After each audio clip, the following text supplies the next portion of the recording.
Columnas políticas. Continuamos con la audiosíntesis informativa de Adrián Ojeda Román, correspondiente al martes 18 de julio de 2023. Demos lectura a algunas columnas políticas que se publican en periódicos de circulación nacional. En privado, por Joaquín López Dóriga, que se publica en el periódico Milenio.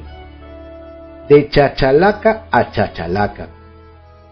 Cuando, antes de las elecciones de 2006, el presidente Vicente Fox declaró que no era bueno cambiar de caballo a mitad del río, refiriéndose a mantener al PAN en el gobierno y no votar por Andrés Manuel López Obrador, este le gritó: «¡Cállate, chachalaca!».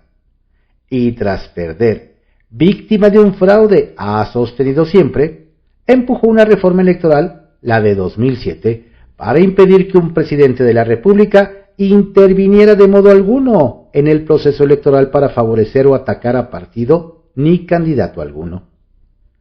Y así se modificaron Constitución y leyes electorales, que es lo que ahora viola en forma abierta en su mañanera, que es un mensaje de propaganda y principal herramienta de gobierno, incidiendo en la equidad de la contienda, ya abierta, al hacer presa cotidiana de su inquina a Xóchitl Gálvez, a la que convirtió en una de las más formidables precandidatas presidenciales de la oposición como un efecto electoral. El punto es que Gálvez le podría gritar hoy lo mismo que él: «Cállate, chachalaca». Y le doy un dato de speed de Luis Estrada. En la primera semana la mencionó 26 veces. 5 alusiones diarias y en todas, este dato es mío, para descalificarla y llegar a publicitar en su paredón de la mañanera información privada a resguardo de su gobierno que hizo pública aprovechando su cargo.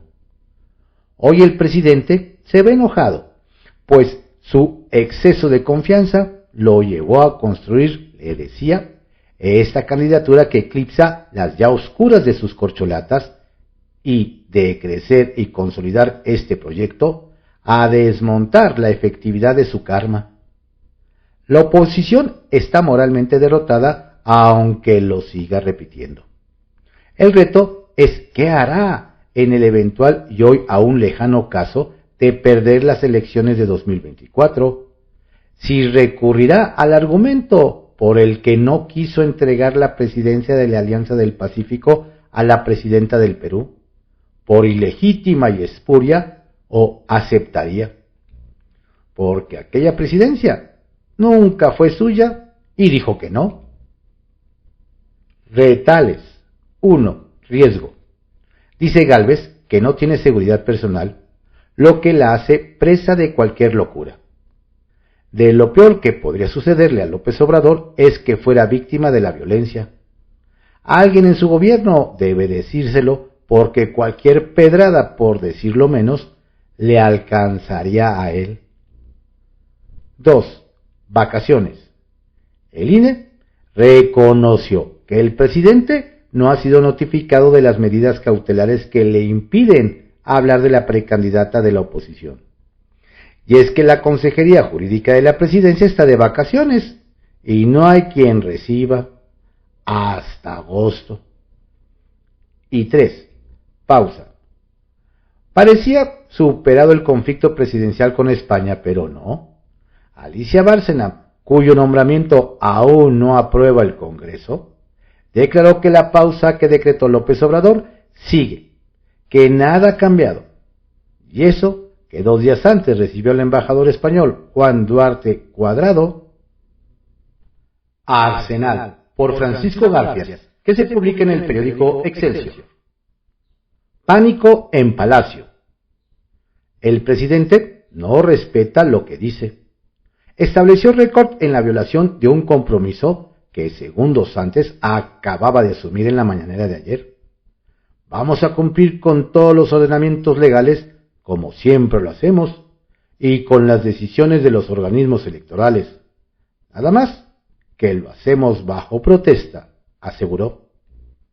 E enseguida, bajo pretexto de que no ha sido notificado, volvió a destacar la instrucción de la Comisión de Quejas del INE de no abordar temas electorales ni referirse, para bien o para mal, a los contendientes a cargos de elección popular.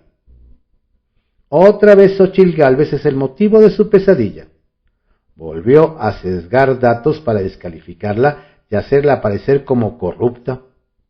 Le ha ido muy bien porque de vender gelatinas pasó a ser millonaria y dimos a conocer que en 9 años su empresa obtuvo contratos tanto del gobierno como de desarrolladores por 1.400 millones de pesos. Una empresa próspera. Y empiezan a decir que no jugamos limpio. Es la candidatura de los potentados, del bloque conservador, de los corruptos, para que se entienda bien, de los que se habían dedicado a saquear a México, a litigar el asunto en las mañaneras y descartar la autoridad del INE. El presidente ratifica su declaración de que no me vengan con el cuento de que la ley es la ley. Conoce perfectamente la medida cautelar que le impuso el INE, pero le valió. A juzgar por lo que se perfila, López Obrador le está haciendo la campaña a la hidalguense. Cada que le pega, suben las preferencias electorales.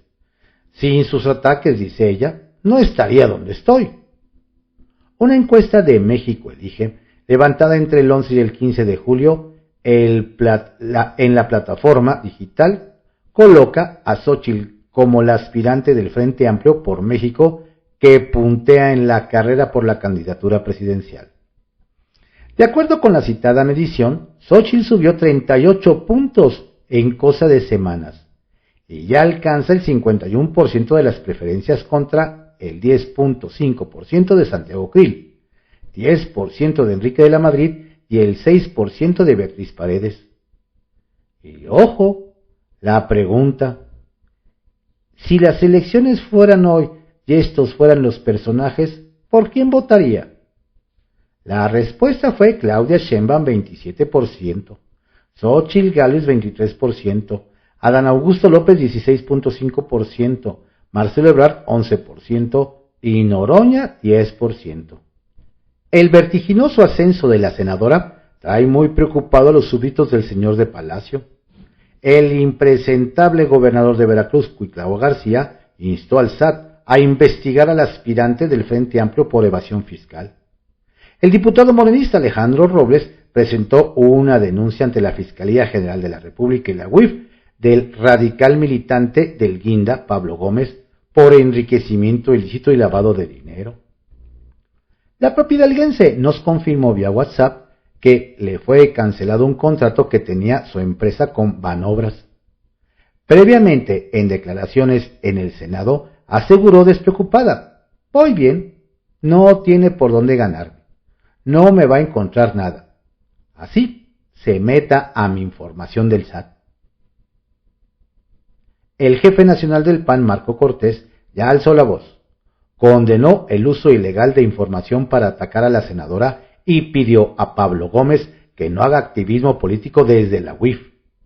Uno de los requisitos para inscribirse en el proceso fue presentar su declaración 3 de 3 en materia de transparencia, subrayó. Y más, acompañaremos a Xóchitl Gálvez en todas las acciones legales que pretendan presentar contra el primer mandatario, ya que violó la ley y no lo podemos dejar pasar. ¿Qué? ¿Los medios no están callados con lo de García Luna?, preguntó López Obrador en la mañanera de ayer, en un esfuerzo por justificar la campaña contra Xóchitl. En 5 días la mencionó 25 veces, con información sesgada. Tengo que darlo a conocer. Es mi deber, dijo. No, señor presidente, su deber no es utilizar la mañanera para hacer politiquería. Los medios no callaron lo de García Luna. Es muy fácil comprobar que todo lo ocurrido con el exsecretario de Seguridad Pública desde su arresto en Texas, en diciembre de 2019, ha sido publicado y denunciado. Le voy a decir cómo. Vaya a Google, escriba Genaro García Luna y verá cuántas notas se despliegan. Léalas y juzgue el tono. Están todos los medios que usted denuestra diariamente. Reforma, El Consentido de las Mañaneras, Televisa, El Universal, El Financiero, Excelsior, El País. ¿Con mentiras? No. Rodrigo Abdalá es delegado de la Secretaría de Bienestar en Puebla. Es también sobrino de Manuel Bartlett, director general de la CFE y aspirante de Morena a gobernador del estado. El delegado de 42 años le disputa la candidatura a Alejandro Armenta, presidente de la mesa directiva del Senado, y a Ignacio Mier, coordinador de la bancada de Morena en San Lázaro. Jura que no es el delfín de su controvertido tío, quien gobernó ese estado entre 1993 y 1999.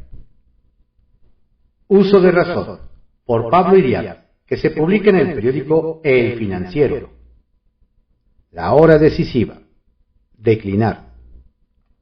Comienza a crecer la opinión de que los precandidatos Santiago Creel, Enrique de la Madrid y Beatriz Paredes tendrían que valorar la opción de declinar en favor de Xóchitl Gálvez para evitar golpes que dejan heridas y fracturas que conducen al triunfo del oficialismo. Ya lo dijo antes un mexicano histórico: la patria es primero. Lo que está en juego precisamente es México, un país agredido por la polarización y el rencor alentado por el huésped de Palacio Nacional. México no puede seguir un sexenio más de destrucción, encono y retroceso. La elección de un candidato presidencial opositor en urnas, dispuestas en las principales plazas públicas del país, fue una gran idea, pero la realidad está mandando a otra cosa. Hay un rival que es el presidente de la República, y el aparato de coerción, espionaje, movilización y de fuerza de Estado en marcha para impedir la alternancia democrática en los mandos institucionales del país. El escenario que plantea un presidente que viola la ley para destruir a la precandidata opositora, que ha logrado concitar las simpatías y solidaridad de la ciudadanía, Xóchitl Gálvez, obligan a cambiar la estrategia. La encuesta está bien, pero una precampaña que además es ilegal y votación nacional van a causar raspaduras y choques que son propios de las contiendas políticas en democracia. Pero en la presidencia no hay un demócrata, sino un autócrata que está haciendo todo para descarrilar a la candidata opositora, que le puede truncar el proyecto de permanecer en el poder a través de una persona encargada de despacho. Ya hemos visto de lo que es capaz para concretar sus obsesiones, y esto es poco en comparación con lo que se viene en la campaña formal. Peor aún en la elección. En el posible caso de un triunfo opositor, el asalto al Capitolio de Donald Trump el 6 de enero de 2021 será una escaramuza comparada con lo que el país deberá enfrentar el próximo año. La unidad es un deber político y cívico, si la intención es rescatar a México del autoritarismo reaccionario del presidente. ¿Para qué regalarle la oportunidad de fracturar a la oposición, que va a realizar un ejercicio democrático encomiable, pero fácil de vulnerar desde el poder? También le da al presidente, al aparato del Estado y a Morena la posibilidad de intentar dividir al Frente Amplio con la promesa de invitaciones a puestos de poder en la siguiente administración. La elección de agosto es un riesgo evitable, y no el último obstáculo, ni siquiera el más temerario. Creel, un demócrata que nunca ha bajado los brazos en ninguna batalla, e incluso en aquellas en las que ha estado equivocado, se enfrentará a la prueba máxima de un político: bajarse para dar paso a otro. ¿Por qué tendría que bajarse?, se preguntará él. De la Madrid y Beatriz, por lo que dijo Vicente Guerrero. Enrique de la Madrid, que en mi opinión sería un muy buen presidente de México por su formación y claridad acerca de lo que hay que hacer para salir del pantano del odio y el retroceso en educación, salud e infraestructura, en que nos metió esta administración, tendrá que aproximarse a esa difícil decisión, meditarla, valorarla. Beatriz Paredes no solo tiene trayectoria, sino que conoce el México profundo, ese que fue agraviado por los excesos que no deben volver a repetirse. Conoce el mundo y no le teme al mundo. Cultivó buenas relaciones con quienes hoy gobiernan en América Latina, donde es apreciada y respetada. ¿Sería una buena presidenta de México? Durísimo, lo que ella debe decidir. Los tres opositores políticos con mayor trayectoria que Xóchitl están en el punto decisivo del que habla Jorge Luis Borges. Cualquier destino, por largo y complicado que sea, consta en realidad de un solo momento. El momento en que el hombre sabe para siempre quién es.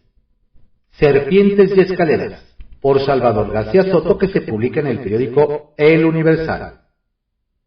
Invocando al fantasma de la violencia.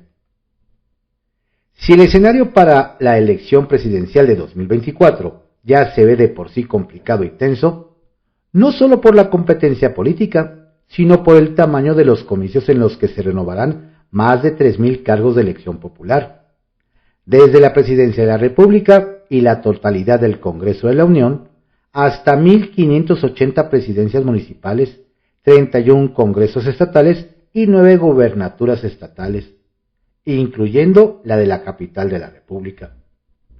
Ahora el presidente López Obrador y sus funcionarios y estrategas políticos han empezado a invocar al fantasma de la violencia, acusando una supuesta intención de la derecha conservadora de violentar esos comicios si no pueden ganarle a Morena. Sin un solo elemento de prueba y sin sustentar sus dichos, el monero Rafael Barajas, el Fisgón, y el director de la UIF, Pablo Gómez, lanzaron su teoría conspiratoria en una plática de adoctrinamiento a las huestes morenistas, a las que el caricaturista de la jornada y también asesor y contratista beneficiado por el gobierno López Obradorista les alertó. Andrés Manuel dijo una cosa muy seria, hablando del caso de Chilpancingo, donde hubo un estallido social. Si no les funciona el tema Xóchitl Gálvez, muy probablemente apuesten por la violencia. Y como si fuera nada sincronizado, ayer López Obrador replicó desde su show mañanero la fantasiosa teoría de que sus adversarios políticos estarían interesados en descarrilar el megaproceso electoral del próximo año, generando violencia en el país, invocando otro de sus fantasmas favoritos, el del golpe de Estado en su contra. El discurso del López Obradorismo, alertando de supuesta conspiración violenta en las próximas elecciones, se parece más la estrategia de aquel ladrón que tras cometer su atraco se pone a gritar al ladrón, con la intención de generar confusión y hacer que la muchedumbre enardecida persiga al ladrón equivocado. De hecho, hay algo que no cuadra en el discurso del alertamiento de la violencia que han emprendido los ideólogos y estrategas de la 4T, porque históricamente en México la violencia, sin contar la del narcotráfico y el crimen organizado que hoy azota al país, la violencia propiamente política siempre provino del Estado y de los grupos gobernantes que al sentirse amenazados, cuestionados o rebasados por movimientos sociales, estudiantiles, sindicales o civiles, siempre recurrieron invariablemente a la violencia militar y policíaca. Por eso preocupa y llama mucho la atención que sean los sectores más radicales del López Obradorismo los que empiecen a hablar de amenazas de violencia en las elecciones. ¿Será que quienes hablan de violencia política y electoral no están alertando de peligro que representaría, sino más bien están preparando el escenario para que, en caso de que el partido de López Obrador pierda las elecciones, generar una turbulencia social y política para no reconocer una derrota e invocar al orden y la paz pública como pretexto para una especie de autogolpe, en el que se tuviera que anular la elección y mantener, no alargar, al actual gobierno con o sin AMLO en la presidencia? Hoy López Obrador ya no es la víctima, es el victimario desde el poder. Y si con tal de conservar ese poder el presidente está dispuesto a hacer lo que se tenga que hacer, como se los dijo a los gobernadores de Morena en Palacio Nacional en 2022, entonces habrá que empezar a preocuparse. Confirmaríamos el retroceso democrático y el surgimiento de una dictadura en México. Nada más dañino para los mexicanos y para un país que apenas intenta levantarse de la crisis económica del COVID y que tiene ante sí una de las oportunidades económicas más claras y tangibles de su historia con el nearshoring para generar empleo y desarrollo. Todo eso se sumaría si a fuerza de invocar el fantasma de la violencia desde el gobierno, terminan por hacerlo realidad.